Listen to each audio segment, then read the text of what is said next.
Chapter 2. The Council with the Munchkins. She was awakened by a shock, so sudden and severe that if Dorothy had not been lying on the soft bed, she might have been hurt. As it was, the jar made her catch her breath and wonder what had happened, and Toto put his cold little nose into her face and whined dismally. Dorothy sat up and noticed that the house was not moving, nor was it dark, for the bright sunshine came in at the window, flooding the little room. She sprang from her bed and with Toto at her heels ran and opened the door.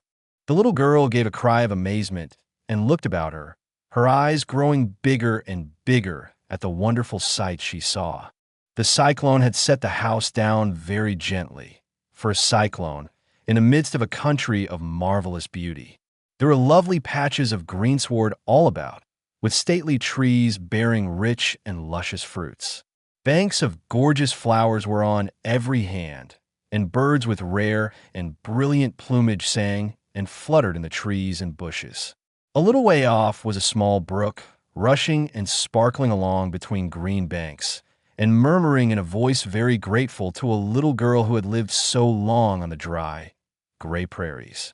While she stood looking eagerly at the strange and beautiful sights, she noticed coming toward her a group of the queerest people she had ever seen. They were not as big as the grown folk she had always been used to, but neither were they very small. In fact, they seemed about as tall as Dorothy, who was a well-grown child for her age, although they were, so far as looks go, many years older. 3 were men and 1 a woman, and all were oddly dressed. They wore round hats that rose to a small point a foot above their heads, with little bells around the brims that tinkled sweetly as they moved. The hats of the men were blue. The little woman's hat was white, and she wore a white gown that hung in pleats from her shoulders. Over were sprinkled little stars that glistened in the sun like diamonds. The men were dressed in blue, of the same shade as their hats, and wore well-polished boots with a deep roll of blue at the tops. The men, Dorothy thought, were about as old as Uncle Henry, for 2 of them had beards. But the little woman was doubtless much older. Her face was covered with wrinkles, her hair was nearly white, and she walked rather stiffly. When these people drew near the house where Dorothy was standing in the doorway, they paused and whispered among themselves, as if afraid to come farther. But the little old woman walked up to Dorothy, made a low bow, and said, in a sweet voice, "You are welcome, most noble sorceress, to the land of the Munchkins. We are so grateful to you for having killed the Wicked Witch of the East and for setting our people free from bondage." Dorothy listened to this speech with wonder. What could the little woman possibly mean by calling her a sorceress and saying she had killed the Wicked Witch of the East? Dorothy was an innocent, harmless little girl who had been carried by a cyclone many miles from home, and she had never killed anything in all her life. But the little woman evidently expected her to answer, so Dorothy said, with hesitation, "You are very kind, but there must be some mistake. I have not killed anything." "Your house did anyway," replied the little old woman, with a laugh, "and that is the same thing. See," she continued, pointing to the corner of the house.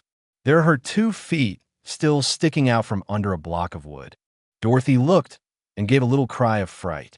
There, indeed, just under the corner of the great beam the house rested on, 2 feet were sticking out, shod in silver shoes with pointed toes. "Oh dear!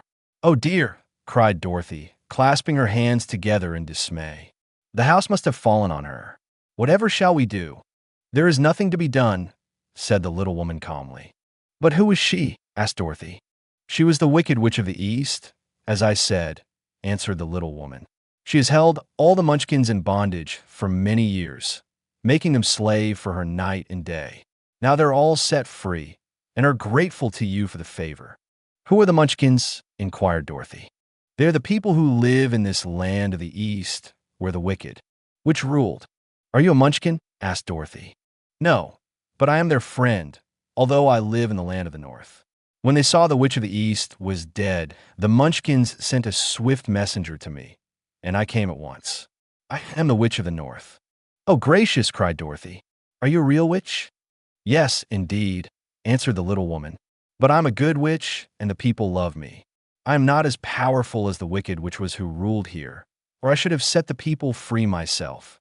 But I thought all witches were wicked, said the girl, who was half frightened at facing a real witch. Oh no, that is a great mistake.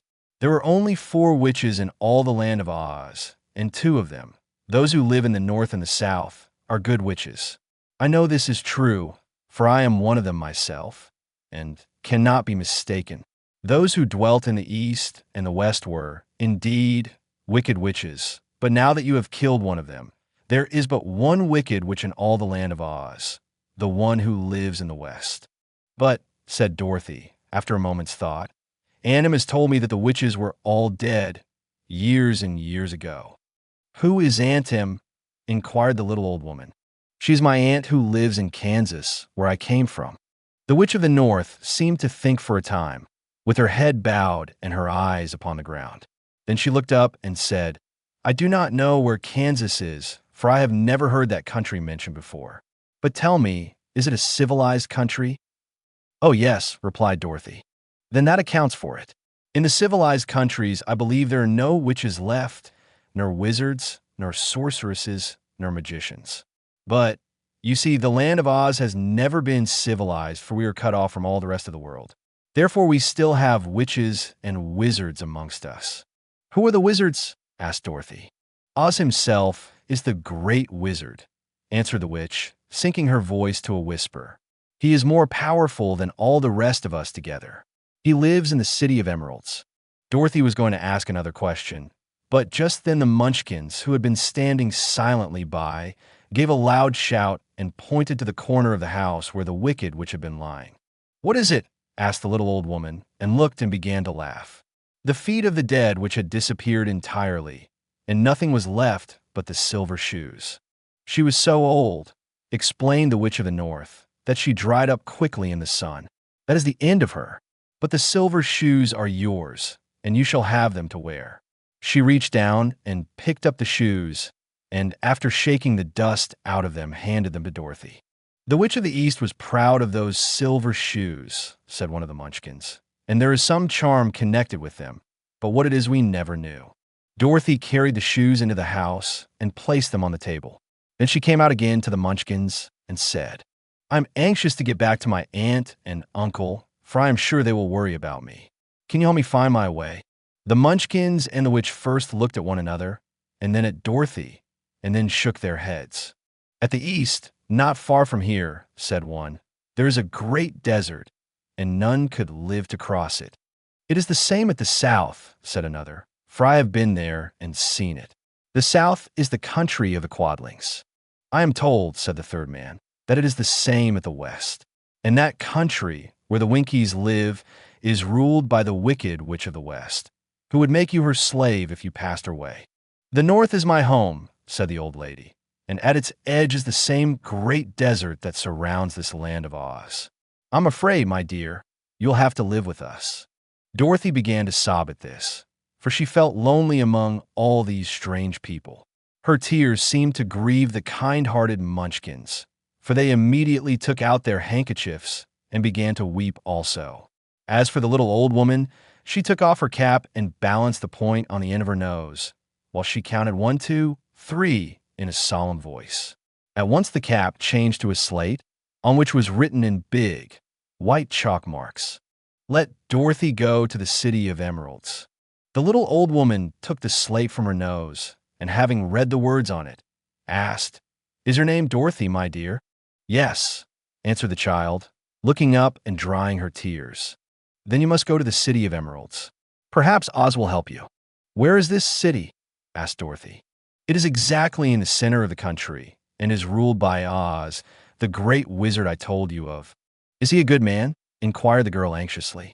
He is a good wizard. Whether he is a man or not I cannot tell, for I have never seen him. How can I get there? Asked Dorothy.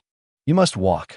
It is a long journey through a country that is sometimes pleasant and sometimes dark and terrible. However, I will use all the magic arts I know of to keep you from harm. Won't you go with me? Pleaded the girl, who had begun to look upon the little old woman as her only friend. No, I cannot do that, she replied, but I will give you my kiss, and no one will dare injure a person who has been kissed by the Witch of the North. She came close to Dorothy and kissed her gently on the forehead. Where her lips touched the girl, they left a round, shining mark, as Dorothy found out soon after.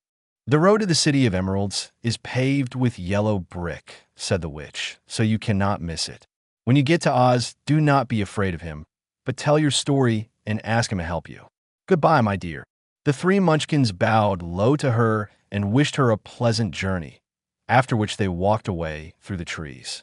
The witch gave Dorothy a friendly little nod, whirled around on her left heel 3 times, and straightway disappeared, much to the surprise of little Toto, who barked after her loudly enough when she had gone, because he had been afraid even to growl while she stood by. But Dorothy, knowing her to be a witch, had expected her to disappear in just that way, and was not surprised in the least.